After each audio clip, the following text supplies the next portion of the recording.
Hi everyone, in front of me I've got LENOVO Tab M8 4th generation, and let me share with you how to allow unknown sources on this device.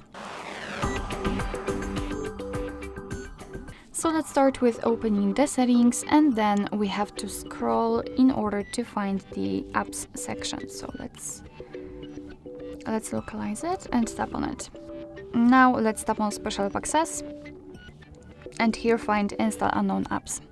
And as you can see, this is the list of apps which are allowed or not allowed, just like in my case, to install some content. And of course you can change it, just tap on the app and tap on the switcher. After getting back, you can see that the Chrome is now allowed to install something. Of course it works the same with all other apps, however be aware, because you're doing it on your own responsibility. Some third-party apps aren't verified by the developers, so you may put your data and actually whole device at risk, so really remember about that and choose the apps wisely. You can also remove previously granted permissions, just the same way. Tap on the app and tap on the switcher. And after getting back, you can see that the Chrome is not allowed to install anything. Alright, so that will be all. Thank you so much for watching. I hope that this video was helpful, and if it was, please hit the subscribe button and leave the thumbs up.